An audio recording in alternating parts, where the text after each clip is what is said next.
Hi, I'm Jane Shelby. I'm a women's fiction author, and today I'm going to give a short video about kind of behind the scenes in writing my next book. I haven't released the title. I don't have a cover. It's in the process right now, and I am in the process of edits.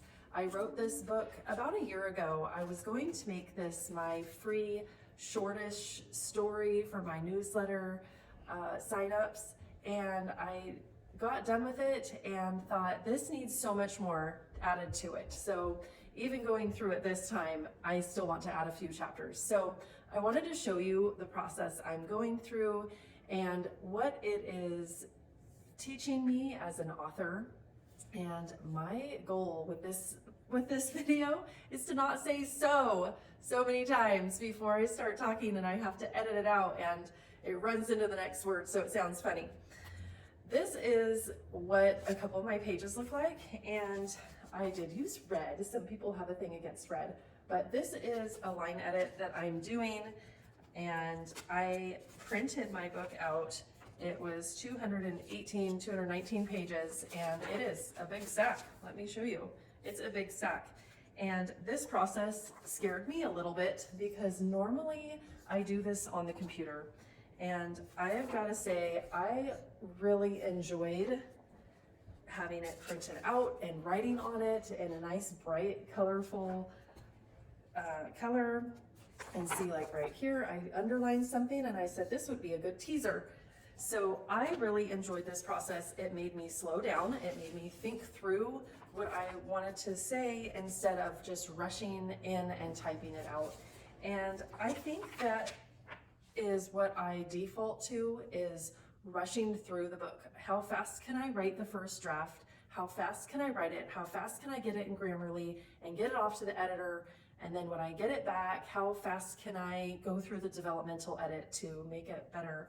And just printing it and hand writing my edits, I've taken a step back, and I was a little bit afraid the first couple of chapters because they all looked like this, and I was a little bit scared, and I thought, this book is terrible. It's not very good. Look at all these edits that I'm doing. And I'll stop showing you. You get the point. But then I realized this is what I'm doing, is sprucing it up and making it better by doing this edit. This is actually a good thing that I have all these words in here and all these lines crossed out and more ideas coming to me. And I've learned more about my style of writing by having it written, and I'll explain, or having it printed out and reading it like that. I'll explain that. When I do my first draft, I feel like it's a bare bones kind of draft. I don't put very many descriptions in. I basically concentrate on what the main character is doing and kind of their arc, try and get that in there, the main plots of the book, the dialogue in there, who all of the characters are going to be. And I think that my first draft is kind of a bare bones like that because I'm rushing through it. And I'm going to try the next time I write a book to take a couple of months with my first draft instead of just one. Usually it takes me about a month to write it, but then I have so many edits that I do. Like with this edit, I probably have 2,000 edits. That's my task right now, and that is what I'm doing, is I'm putting these edits, just tons of them, into the computer, and then I'm gonna read it again. And my next draft is where I'm going to add those flowery kind of descriptions and take my time and really see through the scene and what the character sees when she walks in a room or walks in a house, and what does she smell, and who else is there, and what do they look like. I'm not that great about that sort of thing, and with this edit I wrote a few times, where are they, what does it look like, and what kind of things is she hearing. At first this process kind of scared me, like I said, but it only took me about 2 weeks to get through, and I really enjoyed it. And even putting it in the computer, I'm enjoying just being immersed in the story like this, because I feel like I'm getting to know my story even more. So I highly recommend, this is just going to be a short video where I'm at right now, and what I'm planning to do the month of March is finish putting these edits in, and then I might print it out again. I might go through the computer and read the story one more time, print it out and do another hand edit, because I just enjoyed that process. It really surprised me that I enjoyed that process, because I was actually kind of a nervous, excited to jump into that. And that's it. That's where I'm at right now. Of course, I have a lot of other things that I'm doing. I'm trying to learn Canva. I'm working on the recovering project, and haven't even started reading my other books and coming up with new taglines and blurbs for them. But there is so much to do in this writing journey, and it's easy to become overwhelmed.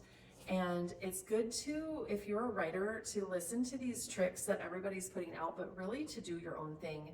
And I know everybody says, set it down and then go back to it. And if that doesn't work for you, don't do it.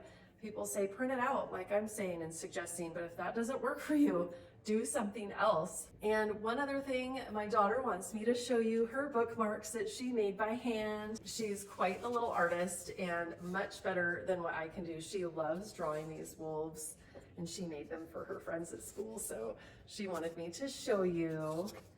She's made me a couple of these. Wolf in the Moon, and it says, keep reading. She came up, can you go get those blue ones? Because those are really cute. She came up with some sayings to put on some bookmarks. I don't know. This one says, you read like a star. That is so cute. Oh, they're double-sided. Mm-hmm. When you're done with a book, start a new one. As an author, I love that one. Read good books. Yes. Never judge a book by its cover, which we all do, and I'm recovering because I know that people do that. I love to read a good book, and she does. She is 9, and she's a good reader. You are a bookworm. There's a worm on it. Where's the worm? The moon. On the moon. Oh, that's so cute. There's a worm on the moon. I hope you enjoyed this video. If you have any questions about my process or want to share what your process of editing is, leave a comment down below.